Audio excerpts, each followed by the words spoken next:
I have to apologize to you folks. I'm a little downtrodden, a little saddened by the news that we've lost a good friend. We've lost another one to the dark side. Our good friend Joe Rogan has completely turned sides and become a shill.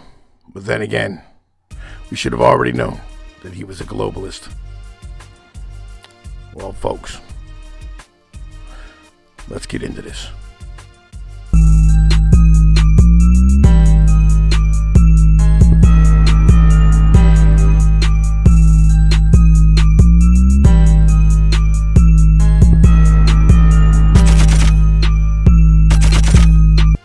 Well, yesterday, Joe Rogan made up a whole bunch of straw man about me and said that I had a whole bunch of legal problems and a whole bunch of issues and I'm in a very dark place. Well, I'll be honest with you.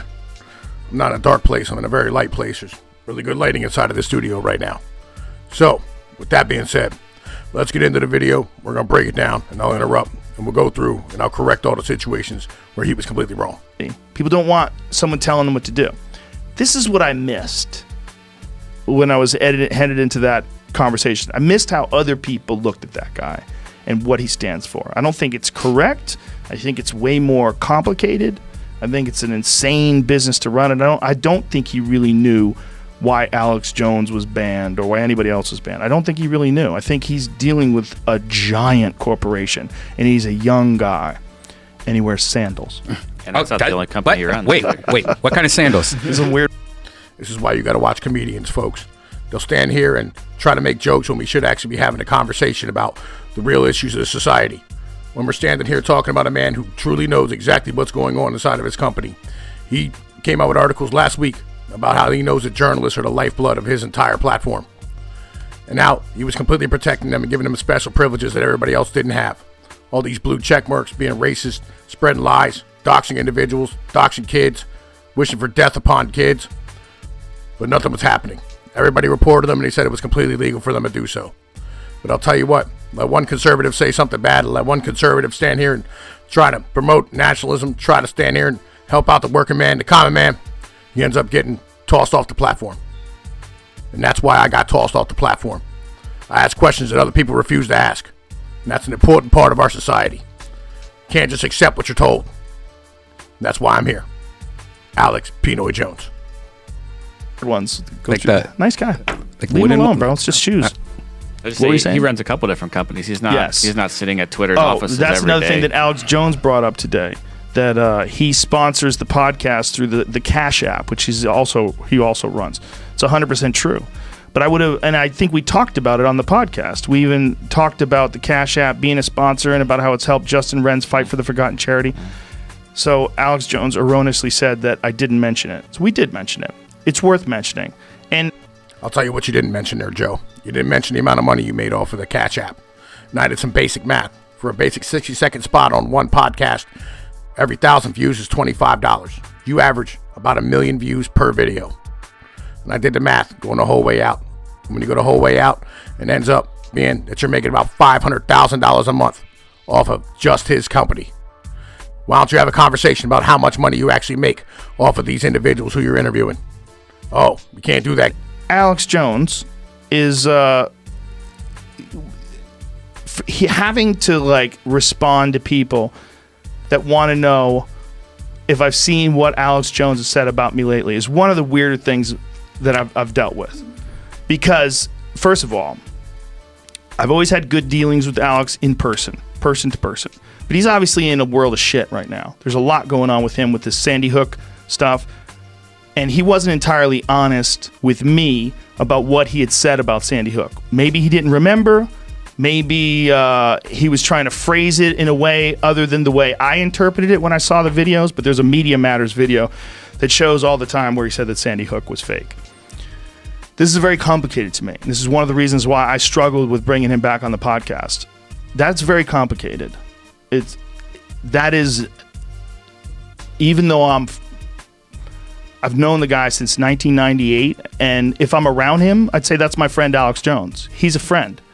He obviously did something fucked up.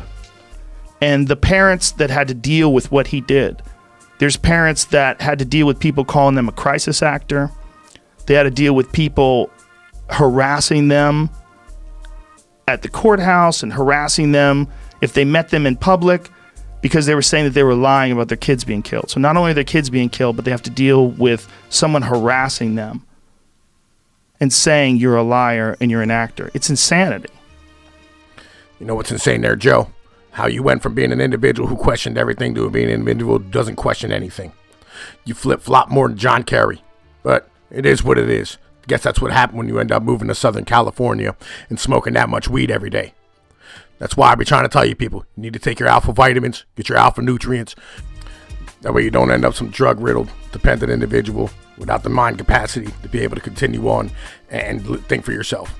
This is how things operate. All right? Joe, you know what? I question everything. Anything that happens, I'm going to make sure I question it. Because you know what? Most of the time, I end up finding something that wasn't right with the whole situation. It's like with the Boston bombing, when they stood there and shot up that boat and shut down the entire city.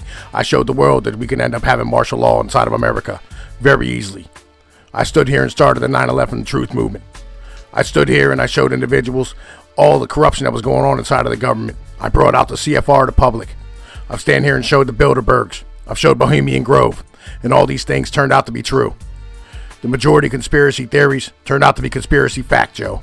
It's a fact of life. Every once in a while, you're going to get one wrong. And sometimes people are going to suffer a little bit for it. But ultimately, it's a cost of freedom. Thomas Jefferson said, every patriot would prefer the tempestuous seas of freedom to the calm waters of despotism. All right, Joe, you need to learn your facts, buddy. You're completely wrong on this one. And I would think about it differently. I would definitely think about it differently if I wasn't friends with Alex. But I would also think about it differently if he hadn't made shit up about me.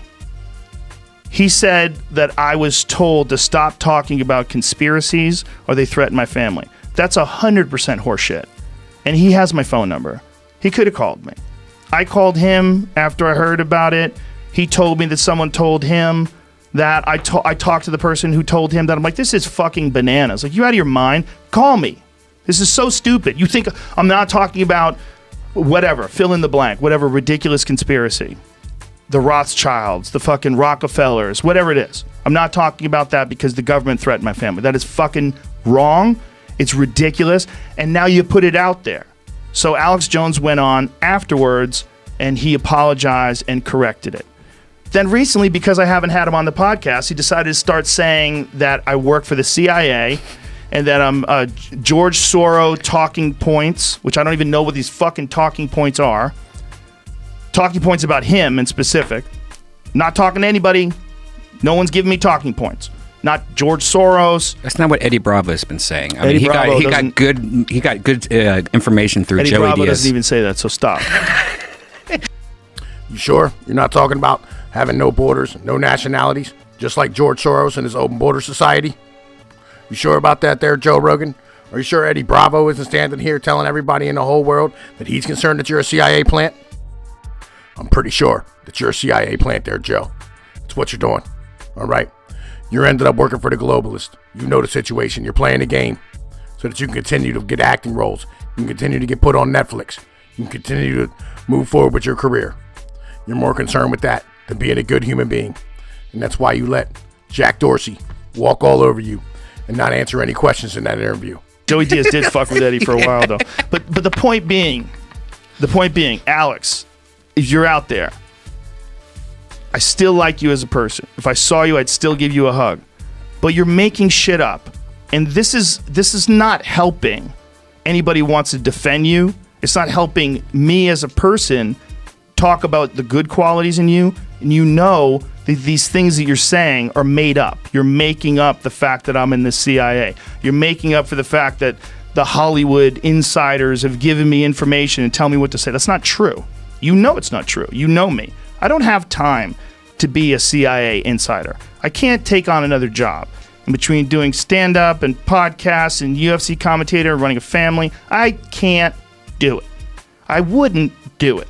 I'm not interested. I'd rather stop doing everything than work for any government organization.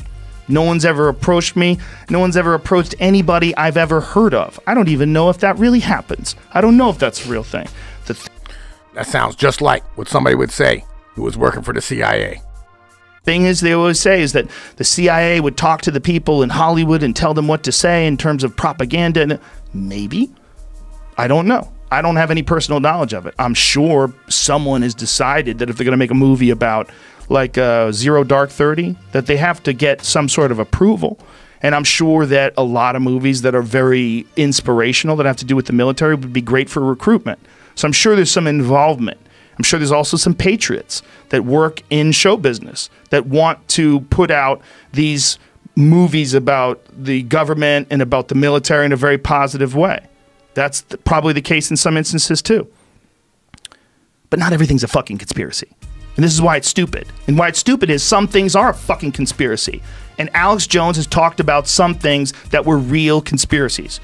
That 9/11 documentary, The Road to Tyranny, details the World Trade Organization protest where they sent in these agent provocateurs, which are essentially soldiers. They send in soldiers and military people dressed up in all black and cover their face, and they smash windows and tip over things, and they take a peaceful protest and they turn it violent so then the police can move in and shut down the protest. And then not only did they do that, but they made a no protest zone in the United States of America. A no protest zone. Was it the United States of America? It wasn't Vancouver, was it? It was Seattle. I thought it was Vancouver. No, I think it's Seattle. World Trade Organization protests. You're talking about with the boots and they all have the same shoes? Yeah, that shit. But Alex detailed this in detail, and it was real. When he makes things up, like there was one recently the David Pakman show had on about Alex talking about people eating babies' pituitary glands and scattered vandalism in downtown Seattle. Yeah, it was Seattle. So they enforced a no protest zone. That was in 2009, in 1999 rather. Was it 99? Yeah. December 1st, 1999. October 27, 2009 was the article. Yeah, Alex did that. That was real. That was legit. And it was very informative because I didn't know that is how the government operated sometimes. Did you contact him the second time and go, what the fuck's wrong? I sent him a text message. Said, this is why I won't talk to you. You say crazy, stupid shit like this. But I don't hate the guy. He'll scream and yell and call me a demon. He's not in a good place. You're not in a good place when you're defending against that. And all these other conspiracies, like, it's all fun and games until you're talking about people's kids getting murdered. And then all of a sudden people are like, fuck you.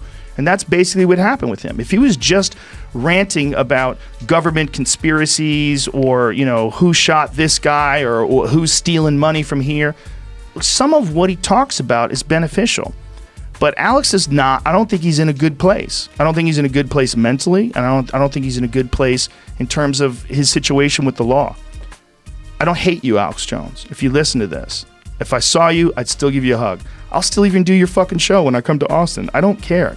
We can come and hang out, but just stop making shit up. It's silly.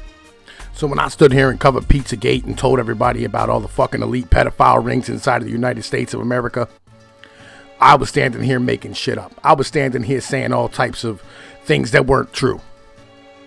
But when you stand here and you have guests on and you let them sit here and get away with talking nonsense to everybody and telling half-truths and full lies to everybody and walk away from questions and change the subject, make jokes and make light of the individuals who are standing here destroying our freedom and our democracy, I'm the one that's wrong. When all I do is stand here and ask questions. Yes, I call you a demon, Joe, because you're a demon. All right? You're an interdimensional space demon. You're 51 years old and you look like you're 32. Joe, it's not natural. You look like a human thumb. It is what it is. You look like somebody's big toe, Joe. You're 5'4". You're a UFC commentator. You're 51 years old, Joe. I do think you may be an interdimensional space demon. It is what it is. I don't want to stand here and hate you over this. I legitimately don't. But I do believe that you're allowing individuals to sit here and say things that are absolutely untrue. You always stand here and let these people talk about complete nonsense and go along with them. You have Peter Schiff on and hold up libertarian ideologies. And the next week you'll have a guy like Henry Rollins on who wants to go to war immediately with Russia. You want to start World War III and have a nuclear calamity. Joe, is it me or you who has the problem? I'm pretty sure I've been consistent throughout my whole career. I've stand here and broke stories, and I've done what I needed to do. And you have exposed yourself as an elite globalist from California. You moved from Boston. You have Italian men on your show. You have Italian heritage, Joe. Everybody would love to hear about your heritage and how y'all grew up. Hear about the old world stories. That's why Joey Diaz is so popular. That's why I love Joey Diaz, and I'll let him curse on my network. Though we usually work clean. You, sir, are an interdimensional space demon. It is what it is, Joe. You're an interdimensional space demon's big toe. Joe, the interdimensional space demon's big toe. It's not my fault. You were a CIA plant from the very beginning. For years you've been doing it. It's not something I can change. I didn't recognize it. I apologize. I have too much going on. But now that I've been completely deplatformed and depersoned on the internet, and a guy who calls me his friend didn't even ask the guy at Twitter about me and how he helped deperson me on the internet, I'd like to say, fuck you, you interdimensional space demon's big toe. Eat a dick, Joe. Later.